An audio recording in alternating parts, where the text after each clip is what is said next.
오늘은 하나님의 뜻을 위해 고난의 길도 걸어가라라는 제목으로 하나님의 말씀을 나누도록 하겠습니다. 우리가 인생을 살다 보면 누구나 피해갈 수 없는 길이 있습니다. 바로 고난의 길인데요. 제가 신방을 다니다 보면 이 고난의 이야기를 많이 듣습니다. 여러 가지 이야기를 듣는데 듣다 보면 마음이 참 아프고 저려오는 것을 느끼곤 합니다. 그 길은 때로는 질병이라는 이름으로 올 때도 있고요. 때로는 오해와 갈등이라는 이름으로, 때로는 경제적인 어려움이나 가족들의 문제, 또 건강의 문제, 여러 가지 문제로 우리 앞에 나타나곤 합니다.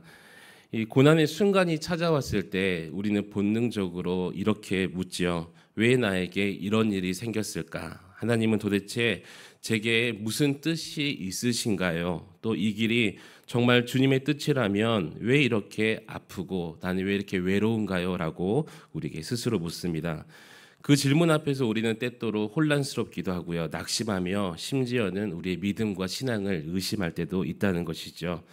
왜냐하면 우리는 고난보다 축복을, 또 칭찬보다는 응답을, 그리고 십자가보다는 부활을 먼저 원하기 때문입니다. 하지만 오늘 본문 마가복음 15장 1절부터 5절 말씀에서 우리는 우리 주님 예수 그리스도께서 걸어가신 그 고난의 길을 마주하게 된다는 것이죠.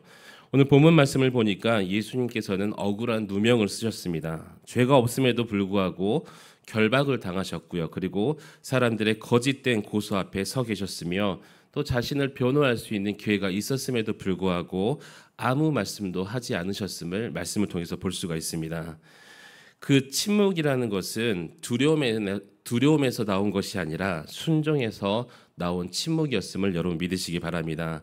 그 고난은 무력한 굴복이 아니라 하나님의 뜻을 알고 있었기 때문에 하나님의 뜻을 향한 헌신의 또 순종의 여정이었다는 것이죠. 그래서 오늘 본문에서 예수 그리스도께서는 이 고난을 피하지 않으셨다는 거예요. 오히려 그 길을 선택하셨고 그 길을 끝까지 걸어가셨고 그 길을 통해서 하나님의 뜻과 인류의 구원을 예수님께서는 이루셨다는 것입니다. 그래서 오늘 이 시간 하나님의 뜻을 위해 고난의 길도 걸어가야 된다. 오늘 이 말씀의 제목처럼 우리의 삶에 찾아온 고난 앞에서도 하나님의 뜻이 있다면 그 길을 기꺼이 걸어나갈 수 있는 믿음의 결단이 있기를 우리 주님의 이름으로 간절히 축원합니다. 오늘 본문은 첫 번째로 고난은 하나님의 뜻이 멈추는 곳이 아니라 하나님의 뜻이 완성되는 길임을 말씀하고 있습니다. 우리 다 함께 1절 말씀 1절 함께 읽도록 하겠습니다. 시작. 새벽에 대제사장들이 즉시 장로들과 서기관들 곧 온 공회와 더불어 의논하고 예수를 결박하여 끌고 가서 빌라도에게 넘겨주니라. 아멘. 이 장면을 보면 예수님께서 겉보기에는 완전히 사람들에게 억눌리고 조롱당하는 모습입니다. 하나님의 아들이 결박당하고 끌려가면서 아무런 힘도 없는 그런 죄인처럼 다루어진다는 것이죠. 그러나 절대 이것은 우연도 예수 그리스도의 실패도 아니었어요. 이 모든 일은 이사야 선지자가 하나님의 구속의 계획을 이사야에서 예언한 모습이었다는 거예요. 그래서 이사야서 53장 5절 말씀에 보면 그가 찔림은 우리의 허물 때문이요 그가 상함은 우리의 죄악 때문이라. 아멘. 예수 그리스도의 고난은 인류의 죄를 대신 제시는 이 대속의 길이었음을 여러분 믿으시기 바랍니다. 그래서 십자가라는 자리는 하나님께 버림받은 자리였지만 동시에 하나님께 나아갈 수 있는 길이 열릴 수 있는 그런 길이었다는 거예요. 우리 사랑하는 성도 여러분, 우리 삶 속에서도 여러 가지 삶의 고난이, 또 이해하지 못하는 고난이 있을 수가 있어요. 그러나 하나님의 뜻 안에 있다면 그 고난은 반드시 의미가 있고 하나님의 목적이 있고 그 고난 가운데 열매가 있음을 여러분 믿으시기 바랍니다. 그래서 우리는 하나님의 고난을 통해서 하나님께서 역사하신다는 그 사실을 잊지 말아야 될 거예요. 그 길의 끝에는 반드시 하나님의 구원과 영광이 기다리고 있기 때문입니다. 그래서 고난 가운데 있을지라도 하나님의 뜻과 하나님의 역사하심, 하나님의 계획을 믿으시고 그 고난을 끝까지 이겨낼 수 있는 믿음이 있으시기를 우리 주님의 이름으로 간절히 축원합니다. 두 번째로 우리 예수님의 침묵은 패배가 아니라 하나님의 뜻에 대한 신뢰와 순종의 표현이었습니다. 우리 2절과 3절 말씀 함께 읽도록 하겠습니다. 시작. 빌라도가 묻되 내가 유대인의 왕이냐? 예수께서 대답하여 이르시되 내 말이 옳도다 하시매 대제사장들이 여러 가지로 고발하는지라. 아멘. 이 빌라도는 로마의 총독이었죠. 그래서 생사 여탈권을 가지고 있는 굉장한 권력자의 자리에 앉아 있었습니다.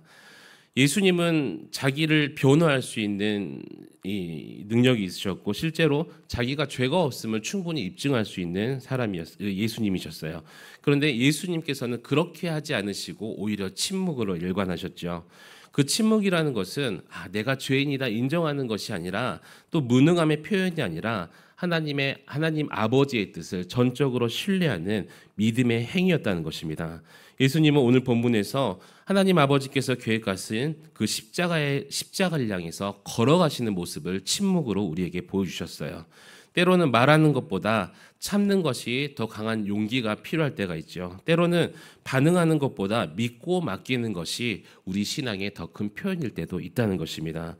우리 삶에도 그렇습니다. 억울하고 답답한 상황 앞에서 다 말하고 싶지만 다 해명하고 싶고 그러나 하나님께서 원하시는 순간은 침묵하며 오히려 주님을 답답한 가운데서도 억울한 가운데서도 의지하는 때임을 여러분 믿으시기 바랍니다. 사람의 눈에는 그렇게 보이겠죠. 손해보는 것 같고 또 어리석어 보일 때도 있고 하지만 그 침묵은 하나님의 때를 기다리는 성숙한 믿음의 표현임을 깨닫고 예수 그리스도의 침묵을 본받아서 우리의 믿음의 표현을 때로는 힘들지만 침묵으로 하나님을 의지할 수 있는 여러분 되시기를 우리 주님의 이름으로 간절히 축원합니다. 마지막 세 번째로 예수님의 고난은 나를 위한 길, 나를 살리는 사랑의 길이었다고 오늘 본문을 말씀하고 계십니다. 우리 5절 말씀, 5절 함께 읽도록 하겠습니다. 시작. 예수께서 다시 아무 말씀도 아니하시니 빌라도가 놀랍게 여기더라. 아멘. 빌라도가 놀랐다고 기록하고 있죠. 왜냐하면 수많은 죄인들이요 빌라도 앞에서는 자신을 살려달라고 외치는 소리만 들었던 그런 빌라도의 위치였어요. 애원하고 변명하고 살기 위해서 발버둥 치는 것을 빌라도는 쭉 보아왔던 사람이었습니다. 그런데 예수님께서는 그들과 다르게 아무 말씀, 끝까지 아무 말씀도 하지 않으셨다는 거예요. 그 침묵이라는 것은요, 이제 나 죽었구나 이런 단순한 포기가 아니라 우리를 위한 자기 희생의 침묵이었음을 여러분 믿으시기 바랍니다. 예수님은 알고 계셨어. 나 이제 십자가에서 죽는구나 알고 계셨어요. 하지만 예수님은 지금 자기 백성을 위한 대속의 길을 묵묵하게 그 길을 담당하고 계셨다는 것입니다. 그래서 십자가는 그저 나무에 매달리는 고통이 아니에요. 예수님의 그 십자가는 이 사랑의 절정이었으며 죄인을 위한 구원의 자리였음을 여러분 믿으시기 바랍니다.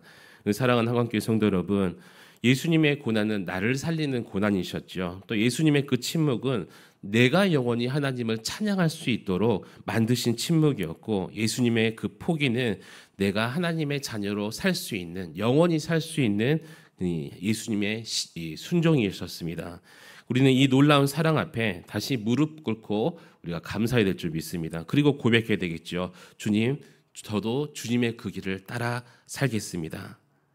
말씀 맺도록 하겠습니다. 사랑하는 성도 여러분, 여러분 마음속에 여러 가지 고통과 고난과 아픔, 그리고 오늘 이 시간에도 기도하실 텐데 그 눈물 어린 기도와 그 한숨들을 우리는 다 알지 못하지만 우리가 서로 나누며 서로 중보하며 기도합니다. 그리고 또 분명한 것은 우리 주님께서 우리보다 또 나보다 더 잘 알고 계신다는 사실이에요. 왜냐하면 주님께서 그 십자가를 지셨기 때문에. 그래서 주님은 외로우셨고 오늘 본문처럼 억울한 누명도 쓰셨고 버림받으셨고 하지만 침묵으로 그 고통을 이기셨음을 여러분 믿으시기 바랍니다.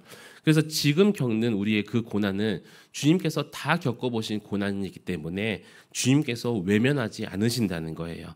오히려 가까이 다가오셔서 내가 너의 고난을 다 안다 이렇게 말씀하십니다. 그리고 우리에게 약속하시죠. 내 은혜가 내게 족하다. 이는 내 능력이 약한 데서 온전하여 짐이라. 고난을 통해서 우리를 온전한 믿음으로 세우시는 우리 하나님, 우리 예수 그리스도를 바라볼 수 있는 저와 여러분 되시기를 우리 주님의 이름으로 간절히 축원합니다.